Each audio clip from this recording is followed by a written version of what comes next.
I'm very sleepy today because it woke me up at about 4:30. So I was reading over the book. You know, I like to read it sometimes before I read it to you. And this book, what's interesting is that this book does not have chapters in it. Hello, hi friends. I see Parker and Lily and Carly, Jordan. Who else is on? Carly, Roman, Jordan, Lily, Parker. Hey guys, good morning. So in the book, here's the cover, the one and only Ivan. There's a cool little intro page here.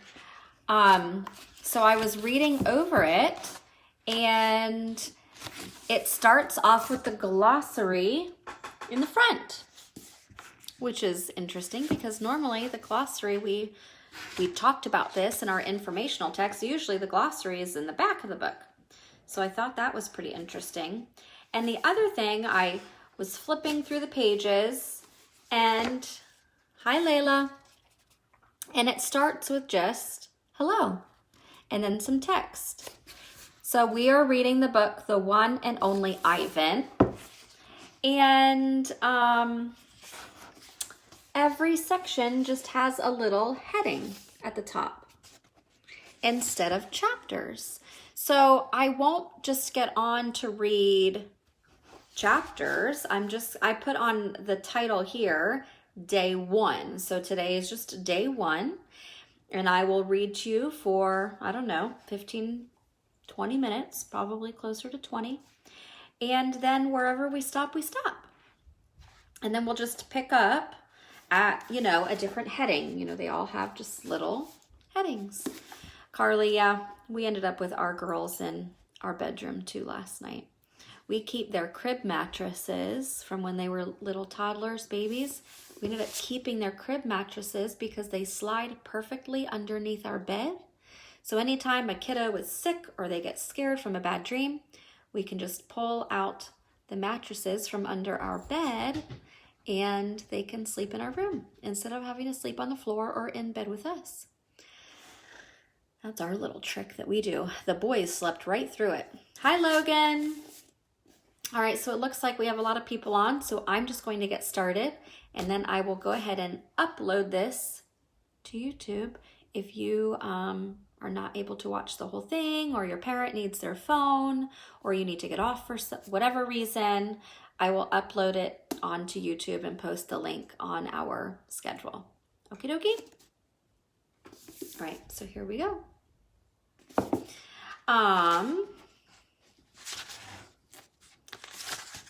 So I'll read the glossary to you first. So there are different vocabulary words. And it says chest beat, repeated slapping of the chest with one or both hands in order to generate a loud sound, sometimes used by gorillas as a threat display to intimidate an opponent. Everybody do a chest beat right now. Can you do a chest beat? Domain, that means their territory. The grunt, snorting, pig-like noises made by gorilla parents to express annoyance. Maybe I should start doing that when my own children make me annoyed, like a me ball. It's the word me hyphen ball.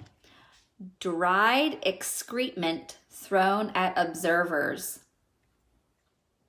What do you think that really means? Dried excrement thrown at observers. I want you to find the emoji and put it in there. A me ball. Which one what do you think that is? What do you think? Oh, I've got some people laughing, so I think you know what that is. Where's the emoji that goes with dried excrement thrown at observers? Something that's dried, a me ball, and they throw it. Oh, I see people laughing. Do you think maybe it's this? Maybe. Yeah. Blech. Could you imagine? Could you imagine going? Oh, gross. Yeah, that's it, Carly. You got it. Oh, that's funny. Yep. A me ball. Yep, you got it, Lily. A me ball. Dried excrement thrown at observers. Okay, next word is 9,855 days. In parentheses, it says example. While gorillas in the wild typically gauge the passing of time based on seasons or food availability, Ivan has adopted a tally of days. 9,855 days is equal to 27 years. So instead of gauging time based off of fall, winter, spring, summer, or when food is available at certain times, he just tallies all of the days. Not tag, so that's the word not hyphen tag, is a stuffed toy gorilla. Not tag. Silverback, also less frequently gray boss, is an adult male over 12 years old with an area of silver hair on his back. The silverback is a figure of authority responsible for protecting his family. Slimy chimp. Slang offensive. So it's like a slang word, like cool. Slimy chimp is a human, and it refers to sweat on hairless skin. So they call humans slimy chimp. And the last word is vining. That means casual play, a reference to vine swinging. So what we would call playing, they call vining, probably because they usually swing from vine to vine. So that was our glossary. Now we are starting our book, but no chapter, remember, we just have little headings. Hello, I am Ivan. I am a gorilla. It's not as easy as it looks. He doesn't look very happy. Names. People call me the freeway gorilla, the ape at exit 8, the one and only Ivan, mighty silverback. The names are mine, but they're not me. I am Ivan, just Ivan, only Ivan. Humans waste words. They toss them like banana peels and leave them to rot. Everyone knows the peels are the best part. I suppose you think gorillas can't understand you. Of course, you also probably think we can't walk upright. Try knuckle walking for an hour. You tell me which way is more fun. Patience. I've learned to understand human words over the years, but understanding human speech is not the same as understanding humans. Humans speak too much. They chatter like chimps, crowding the world with their noise, even when they have nothing to say. It took me some time to recognize all those human sounds, to weave words into things, but I was patient. Patient is a useful way to be when you're an ape. Gorillas are as patient as stones. Humans, not so much. How I look. I used to be a wild gorilla, and I still look the part. I have a gorilla's shy gaze, a gorilla's sly smile. I wear a snowy saddle of fur, the uniform of a silverback. When the sun warms my back, I cast a gorilla's majestic shadow. In my size, humans see a test of themselves. They hear fighting words on the wind, when all I'm thinking is how the late day sun reminds me of a ripe nectarine. I'm mightier than any human, 400 pounds of pure power. My body looks made for battle. My arms, outstretched, span taller than the tallest human. My family tree spreads wide as well. I am a great ape, and you are a great ape, and so are chimpanzees, and orangutans, and bonobos, all of us distant and distrustful cousins. I know this is troubling. I too find it hard to believe there is a connection across time and space, linking me to a race of ill-mannered clowns. Chimps. There's no excuse for them. The Exit 8 Big Top Mall and Video Arcade. I live in a human habitat called the Exit 8 Big Top Mall and Video Arcade. We are conveniently located off I-95 with shows at 2, 4, and 7, 365 days a year. Mac says that when he answers the trilling telephone, Mac works here at the mall. He is the boss. I work here too. I am the gorilla.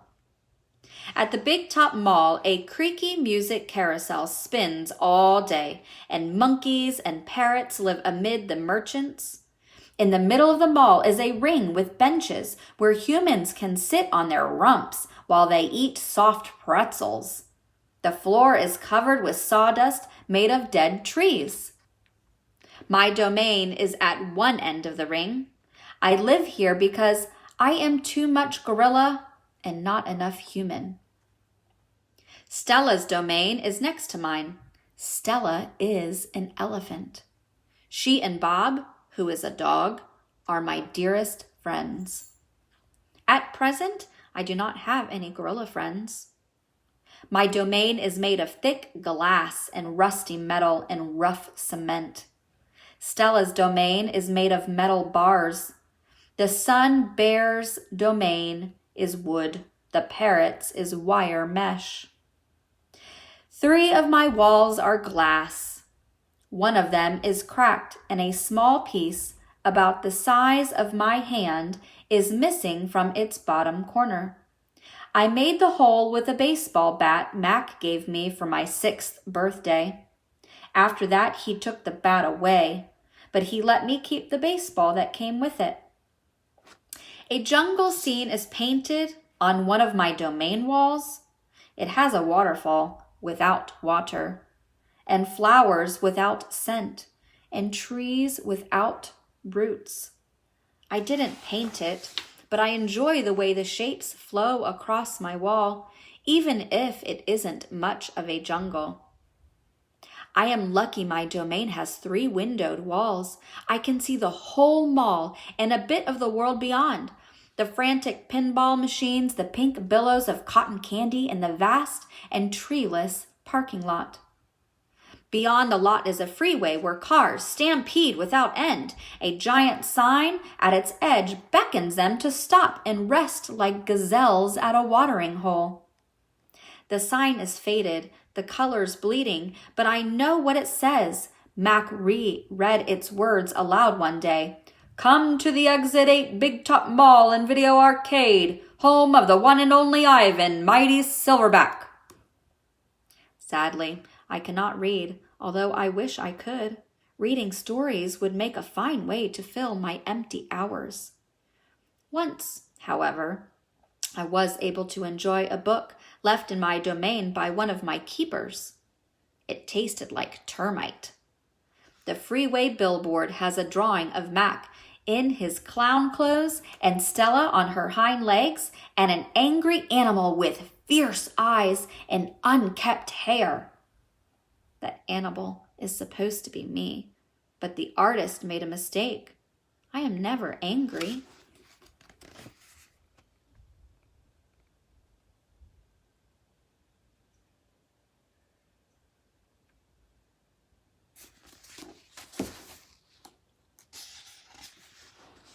Anger is precious. A silverback uses anger to maintain order and warn his troop of danger. When my father beat his chest, it was to say, beware, listen, I am in charge. I am angry to protect you because that is what I was born to do. Here in my domain, there is no one to protect. The littlest big top on earth. My neighbors are here at the Big Top Mall. Know many tricks. They are an educated lot, more accomplished than I am. One of my neighbors plays baseball, although she is a chicken. Another drives a fire truck, although he is a rabbit. I used to have a neighbor, a sleek and thoughtful seal, who could balance a ball on her nose from dawn till dusk. Her voice was like a throaty bark of a dog chained outside on a cold night. Children wished on pennies and tossed them into her plastic pool. They glowed on the bottom like flat copper stones. The seal was hungry one day, or bored perhaps, so she ate 100 pennies. Mac said she'd be fine. He was mistaken. Mac calls our show the littlest big top on earth. Every day at 2, 4, and 7, humans fan themselves, drink sodas, applaud, babies wail. Mac, dressed like a clown, pedals a tiny bike. A dog named Snickers rides on Stella's back. Stella sits on a stool. It is a very sturdy stool. I don't do any tricks. Mac says it's enough for me to be me.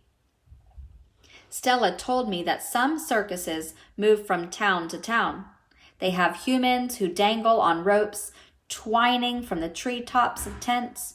They have grumbling lions with gleaming teeth and a snaking line of elephants, each clutching the limp tail in front of her. The elephants look far off into the distance, so they won't see the humans who want to see them. Our circus doesn't migrate. We sit where we are, like an old beast too tired to push on. After our show, humans forage through the stores. A store is where humans buy things they need to survive. At the Big Top Mall, some stores sell new things, like balloons and t-shirts and caps to cover the gleaming heads of humans. Some stores sell old things, things that smell dusty and damp and long forgotten. All day, I watch humans scurry from store to store. They pass their green paper, dry as old leaves, and smelling of 1,000 hands, back and forth and back again. They hunt frantically, stalking, pushing, grumbling. Then they leave, clutching bags filled with things, bright things, soft things, big things. But no matter how full the bags, they always come back for more. Humans are clever indeed. They spin pink clouds you can eat. They build domains with flat waterfalls. But they are lousy hunters. Gone. Some animals live privately unwatched, but that is not my life. My life is flashing lights and pointing fingers and uninvited visitors. Inches away, humans flatten their little hands against the wall of glass that separates us. The glass says you are this and we are that, and that is how it will always be. Humans leave their fingerprints behind, sticky with candy. Sorry, something's in my throat. Slick with sweat. Each night a weary man comes to wipe them away.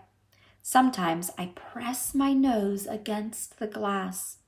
My nose print, like your fingerprint, is the first and last and only one. The man wipes the glass, and then I am gone. Artists. Here in my domain, I do not have much to do. You can only throw so many me-balls at humans before you get bored. A me-ball is made by rolling up dung until it's the size of a small apple, then letting it dry. I always keep a few on hand.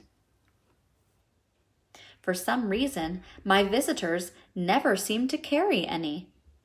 In my domain, I have a tire swing, a baseball, a tiny plastic pool filled with dirty water, and even an old TV.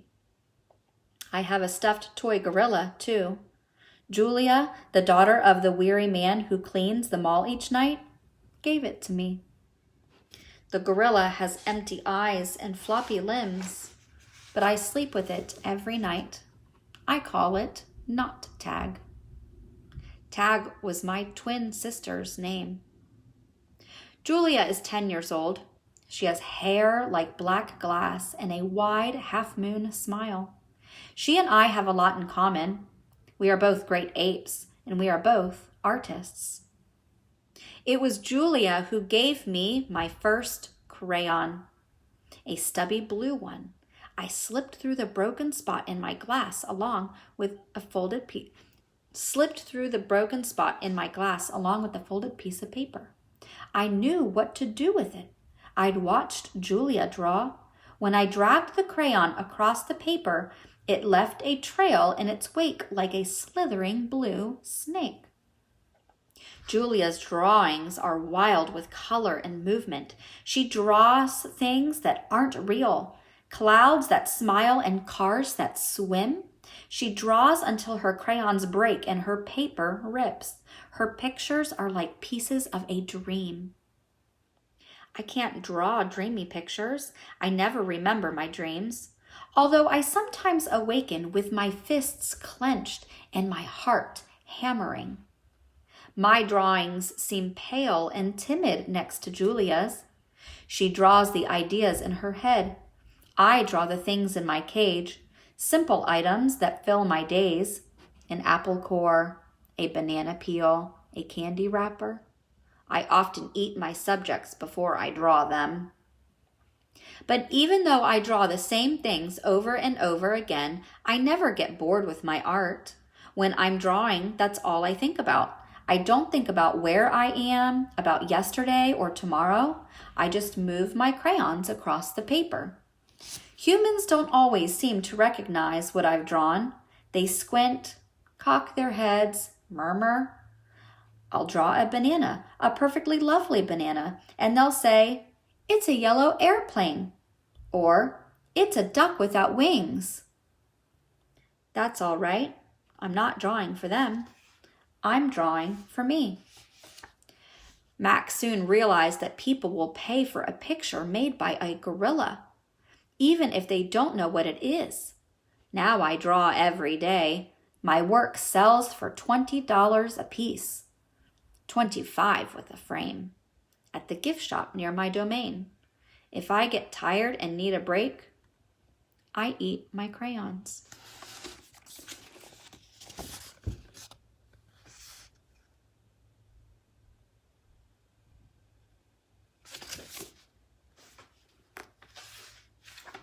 Shapes in clouds. I think I've always been an artist. Even as a baby, still clinging to my mother, I had an artist's eye. I saw shapes in the clouds and sculptures in the tumbled stones at the bottom of a stream. I grabbed at colors, the crimson flower just out of reach, the ebony bird streaking past. I don't remember much about my early life, but I do remember this. Whenever I got the chance, I would dip my fingers into cool mud and use my mother's back for a canvas. She was a patient soul, my mother. We're going to stop there because it's been almost 30 minutes. So we are going to start up on page 20, and the next title is Imagination. I hope you're enjoying this. I'm really enjoying this, and I'm excited to learn more about Ivan and his life. All right, friends, I hope you have a wonderful Tuesday. I'll talk to you later. Bye.